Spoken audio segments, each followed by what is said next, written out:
27th August 1906 Plainfield Wisconsin एक बच्चे की पैदाइश होती है। इसका नाम एडवर्ड थियोडोर गीन रखा जाता है। एड का एक बड़ा भाई भी था जो इससे करीबन 3 साल बड़ा था। इसका नाम हेनरी बताया जाता है। कि माँ ऑगस्टा एक शदीद सख्त मजहबी तबीयत की खातून थी। इस औरत के नजदीक इस दुनिया के गुनाहों की सबसे बड़ी वजह मर्द थे जो कि कमजोर थे, और औरतें जो कि इस दुनिया में सिर्फ बुराई फैलाती थी। और इनसे निजात सिर्फ सख्त मजहबी तरीके से आई जा सकती थी। वो अपने बच्चों को, अपने दोनों बेटों को बताती कि शराब पीना, खवातीन के साथ घूमना फिरना, हत्ता कि किसी और इंसान से बात करना भी खुदा के कानून के खिलाफ है, और ये बातें सिर्फ शैतान को खुश करती हैं। वो अपने बच्चों को बेदर्दी से मारा करती और साथ ही ये भी कहा करती कि ये मेरे मोहब्बत का एक तरीका है। हर रात वो अपने बेटों को जहन्नम की कहानियां सुनाती, उनको बताती कि गुनाह और सजा इतना करीब ले जाते हैं आदमी को एक छोटी सी बुराई करने पे। ये गुनाह और सजा बुराई करने भी नहीं दिए जाते। ये गुनाह और सजा इनकी किस्मत का हिस्सा है।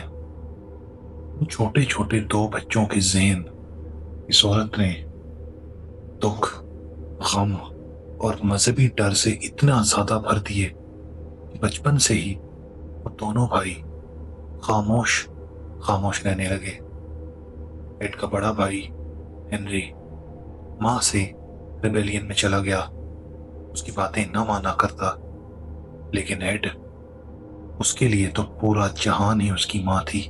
एडवर्ड और हेनरी का वालिद जॉर्ज कीन इनकी जिंदगी में तकरीबन इररिलेवेंट था।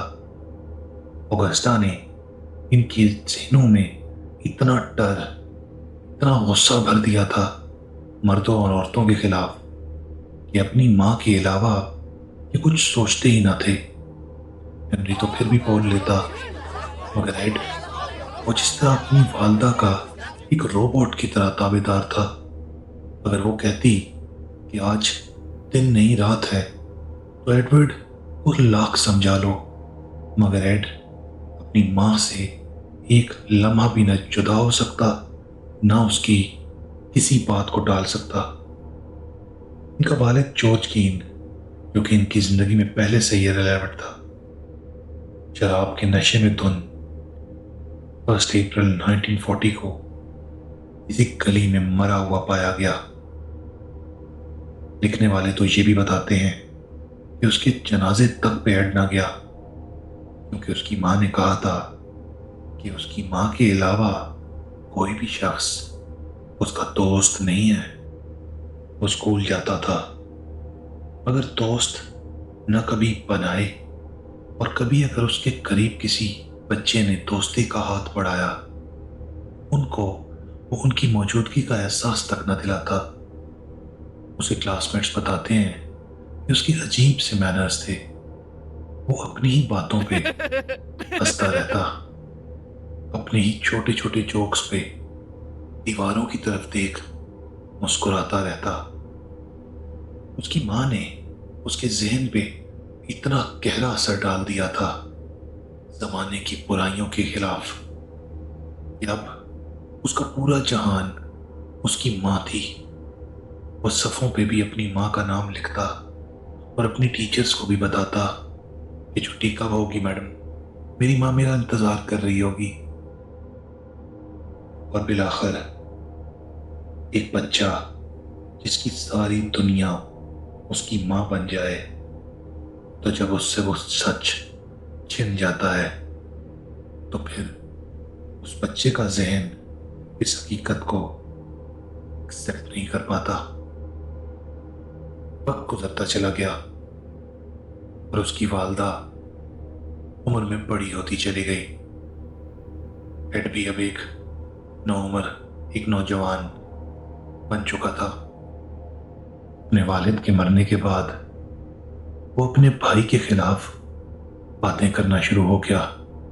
Hallo, mein एड Freund. अपनी माँ को Hallo, mein Freund. बार बार जाके कहता Hallöchen, Junge. कि हेनरी Mach's gut. आपके खिलाफ बातें कर रहा था, Auf हेनरी Wiedersehen.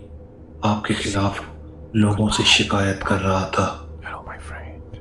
वो अपने स्कूल में जगह जगह आग लगाता, अटेंशन सीकिंग की कोशिश करता, और जब उस आग को बुझाने के लिए लोग आते और पूछा जाता ये किसने किया है, तो वो कहा करता ये हेनरी ने किया है। बचपन की उस सख्त माहौल और लगातार डर ने एड के ज़हन में एक अजीब सा ख्याल डाला। उसने सोचा कि मेरी माँ मुझे 100% तभी प्यार कर सकेगी जब हेनरी मेरी जिंदगी की कहानी से खत्म हो जाए। इस वक्त तक हेनरी की एज 43 हो चुकी थी और एड वो 40 साल का था। ये बच्चा ना था, मगर अब भी अपनी माँ के सामने बच्चों जैसे कपड़े पहनता, जमीन पे लेट जिद किया करता, अपनी माँ को कहता कि मुझे हाथ से खाना खिलाओ।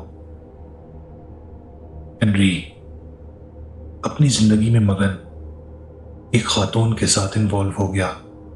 इस औरत के पहले से ही 3 बच्चे थे। जब हेनरी को उसकी वालदा ने मना किया कि जब मैंने तुम्हें बताया था कि औरतें सिर्फ बुराई और सिर्फ गुनाह का बायस होती हैं, तो हेनरी एक दिन अपनी माँ पे ऊंचा ऊंचा चिल्लाया। जिंदगी में पहली बार एड ने अपनी माँ के ऊपर किसी को ऊंचा बोलते हुए देखा। अब सोचना तो ये चाहिए, इस चीज पे एड को रिएक्ट करना चाहिए था। उसकी माँ उसको कहती रही कि तुम कुछ नहीं बोलोगे, तुम कुछ नहीं बोलोगे। तो एड हंसते हंसते कहता, करूंगा ना माँ, करूंगा ना इसका इलाज मैं। उस दिन हेनरी ने एडवर्ड को बहुत मारा। उसके सर पे गहरी चोट आई, मगर वो अपना खून निकलते देख अजीब तरीके से हंसने लगा और हंसते हंसते अपने भाई को कहता है कि मार लो जितना मारना है, इलाज तो करूंगा मैं तुम्हारा। ये ठीक कह रहा था। 16 मई 1944 इनके वालिद को गुजरे अब 4 साल हो चुके थे और इनकी माँ आहिस्ता आहिस्ता बुजुर्गी की तरफ जा रही थी। हेनरी अपनी प्रॉपर्टी पे कुछ सब्जियां, कुछ आलू, कुछ प्याज काश्त कर रहा था और उनके आसपास झाड़ियों को खत्म करने के लिए आग लगा रहा था। कहा यह जाता है कि आग इतना आउट ऑफ कंट्रोल हो गई कि जब तक फायर डिपार्टमेंट वाले आए तो आग ने हर चीज को जला दिया था। हैरत की बात ये नहीं है, हेनरी की मौत उस दिन हो चुकी थी। हेनरी की लाश उस दिन नहीं मिली। बहुत तलाश करने के बाद करीबन 1 हफ्ते के बाद उसकी प्रॉपर्टी पे एक छोटा सा शेड था जिसके अंदर हेनरी की लाश उल्टे मुंह पड़ी सूखे घास के ऊपर अजीब तरीके से मिली। जब उसकी लाश को उठाया गया तो ना तो उस पे कोई कपड़े जलने का निशान था, ना कालक थी, ना उसके हाथ पे कोई मिट्टी थी कि जिससे पता चल सके कि वो अपनी वेजिटेशन को जला रहा है। कहा यह जाता है एड ने अपनी इस मॉर्बिड जेलसी के अंदर हेनरी का खून कर दिया, क्योंकि जब पोस्टमार्टम में देखा गया तो हेनरी आग से जल के नहीं मरा था। हेनरी के फेफड़ों में कोई कार्बन नहीं था। हेनरी को फांसी दे के मारा गया था। दोस्तों, फांसी दे के मारा गया था। हेनरी को 3 दिन तक गले के बल लटका के रखा गया था। पुलिस वालों ने बहुत पूछताछ की, मगर उसका कातिल न मिल सका। और हैरत की बात तो यह है कि हेनरी के जनाजे पर भी एड नहीं गया। उसकी अकेली बूढ़ी माँ हेनरी की कब्र पे बैठ के रोती रही, रोती रही। और जब वो घर आती तो एड इस तरह बिहेव करता जिस तरह अब वो दोनों ही इस दुनिया में एक दूसरे के लिए रह गए हैं। वो अपनी माँ से जिद करता कि अपने हाथों से मुझे खाना खिलाओ, अपने मुझे वही लोरियां दो जो तुम शाम को सोते हुए हमें बचपन में सुनाया करती थी, मुझे जहन्नम की कहानियां सुनाओ। एड को ये परवाह नहीं थी कि उसकी वालदा उससे क्या बातें कर रही है, कि उसकी वालदा बस उसी से बातें कर रही है। इस टूटे फूटे इंसान की पूरी जिंदगी इसकी माँ थी, मगर ऑगस्टा वो तो हेनरी की मौत का गम बर्दाश्त न कर सकी। वो बार बार एड से जिद किया करती, मुझे ले चलो हेनरी की कब्र पे, मुझे रोने दो अपने बच्चे के पास जाके।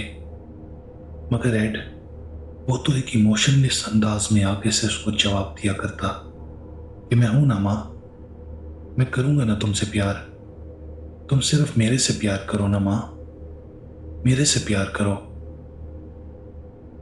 इस काम और इस दुख में ऑगस्टा को 2 बार स्ट्रोक आया और स्ट्रोक ने उसके पूरे जिस्म को पहले पैरालाइज किया और फिर आखिर 29 दिसंबर 1945 ऑगस्टा दुख दर्द में सिसकती इस दुनिया से चली गई।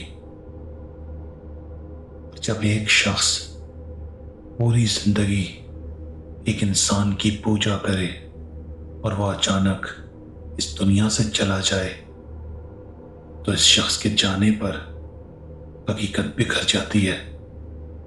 इंसानी ख्याल, इंसानी ज़हन खुद को तोड़ देता है। एड के साथ भी ऐसा ही हुआ। वो अपनी माँ की लाश को 2 दिन तक चटक चटक के उठाता रहा, उठो ना माँ, खाना खिलाओ ना मुझे। तो उसकी लाश की बदबू आस पास वालों के पास पहुंची तो मोहल्ले वालों ने आके उसकी वालदा को दफनाया। और उस रात एड ने अपने पहले प्यार और अपने वाहिद दोस्त को मिट्टी के नीचे उतारा। उसकी आंखों से एक आंसू ना निकला, लेकिन लोग कहते हैं कि वो घर जाके इतना चिल्लाया कि अगले दिन से वो बिल्कुल खामोश हो गया। एड इस पूरी दुनिया में अकेला हो चुका था।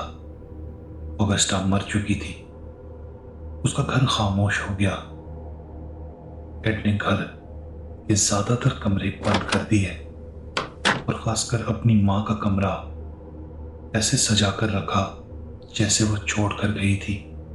उसके कपड़े, उसका बेड, वो दरवाजा जिसके पीछे वो अपनी चीजें लटकाया करती थी, सब कुछ वैसा ही।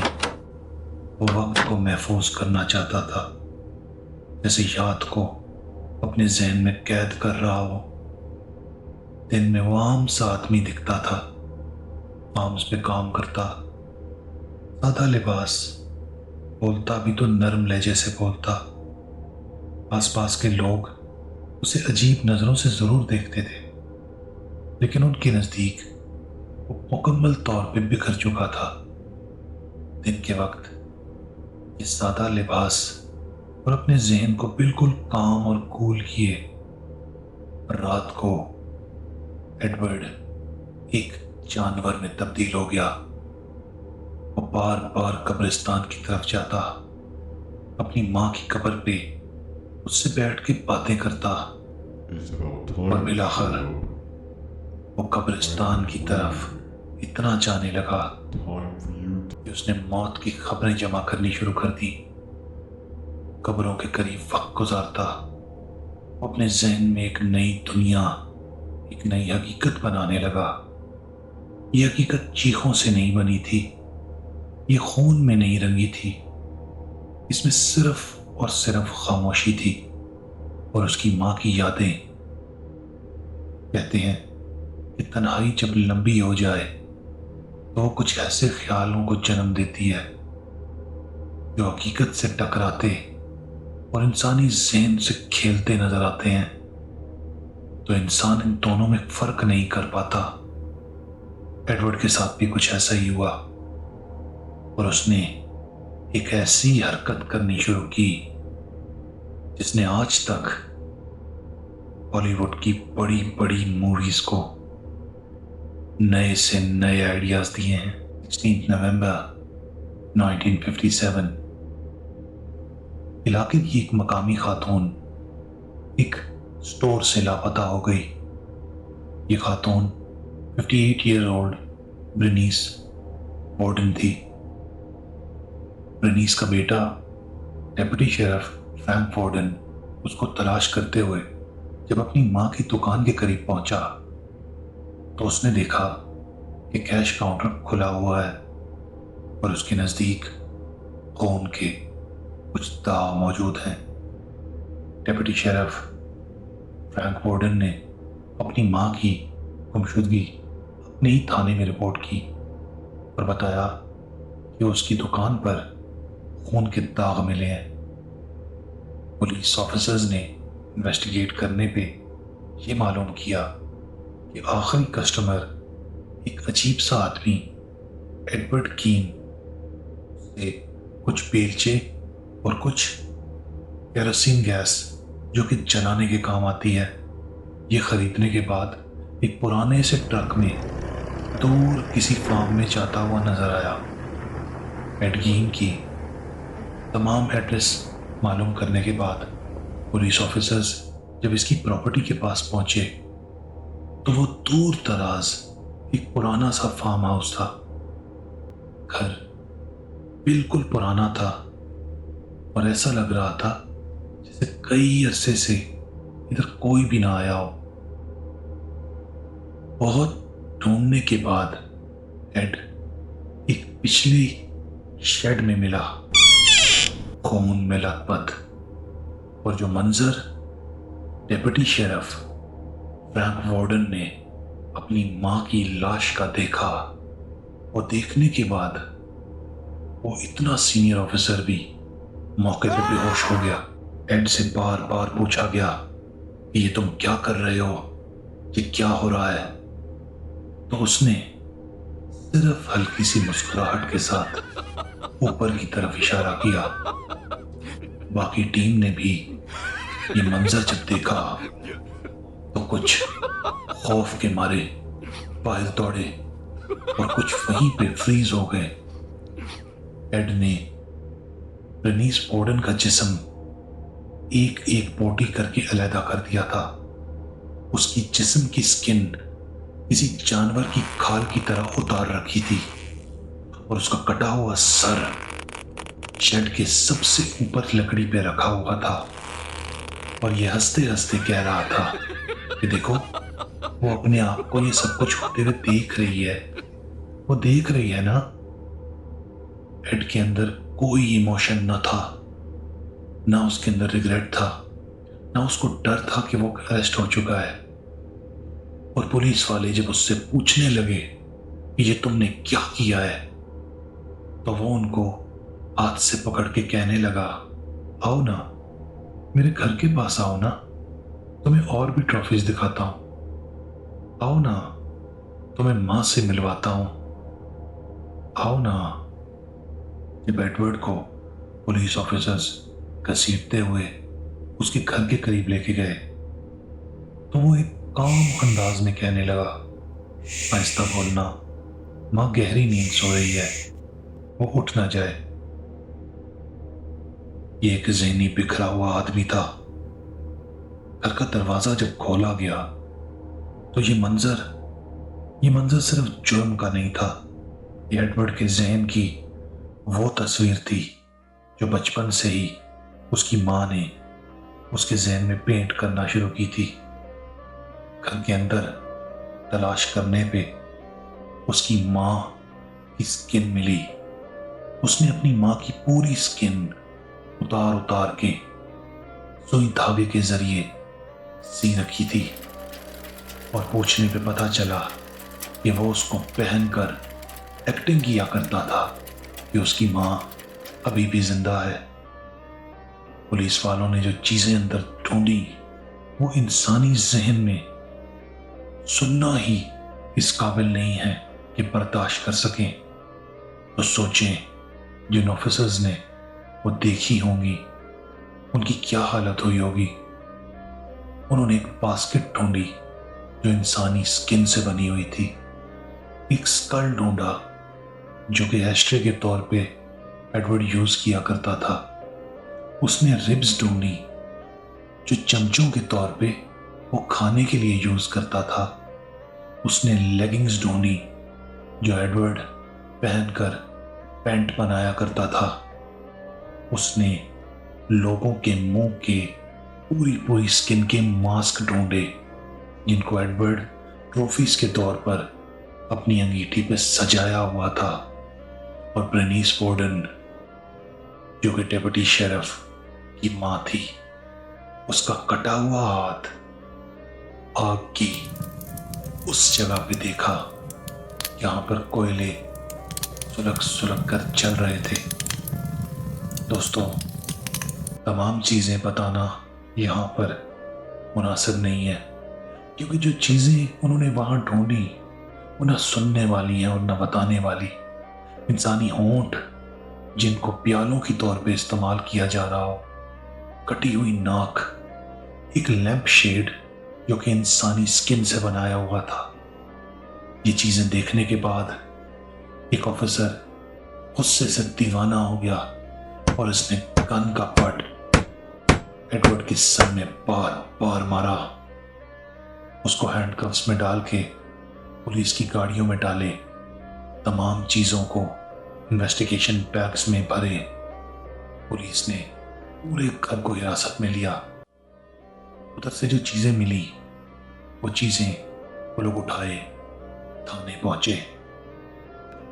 उसने ये कन्फेस किया कि वो अपनी मां के स्किन सूट में घुसकर ऑगस्टा गीन बन जाया करता था और फिर कब्रों को लूटा करता था।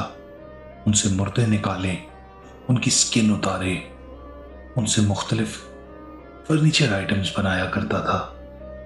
रात को 3:30 बजे नाचता गाता और अपनी मां की स्किन को इंसान समझे उसको खाना खिलाता, उसको वही लोरी देता जो उसकी मां उसको बचपन में दिया करती थी। वो खुद को डांटा करता ऑगस्टा गीन बनकर। उसने ये भी बताया कि उसने 3 बंदों का खून भी किया है। 45 साला Victor Haller Travis, 14 year Evelyn Grace और 8 साल का जॉर्ज जीन रेगलर। एड को नफ्सियाती तौर पर मुकम्मल दीवाना करार दे दिया गया। शदीद ज़हनी बीमारियों का शिकार एड गीन माहिरीन के मुताबिक पैरानॉइड साइकोसिस और स्किज़ोफ्रेनिया का शिकार था। ऐसी बीमारियां जब न सिर्फ उसको आवाजें सुनाई देती मगर उसको ये सब चीजें हकीकत में नजर आया करती थी।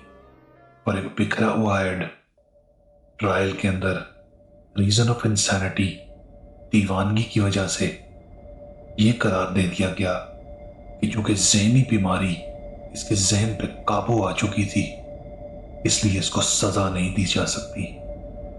जज साहब ने कहा ही is unfit for trial. Ed को central state hospital for the criminally insane भेज दिया गया। मेंटोरा मेंटल स्टेट इंस्टीट्यूट के अंदर एड ने अपनी सारी जिंदगी गुजारी। उसका ट्रायल 1968 में शुरू हुआ और उसका ट्रायल 26 जुलाई 1984 को खत्म हुआ जब इस मेंटोरा मेंटल हेल्थ इंस्टीट्यूट के अंदर लंग कैंसर की बायस रेस्पिरेटरी फेलियर से 77 ईयर्स की एज में एड ये दुनिया छोड़ के चला गया। इसकी मौत भी खामोश थी जैसे इसकी जिंदगी थी, क्योंकि दोस्तों ये आम दिखने वाले लोग, ये चुपचाप मुस्कुराते काम करते लोग खतरनाक नहीं होते, खतरनाक बनाए जाते हैं।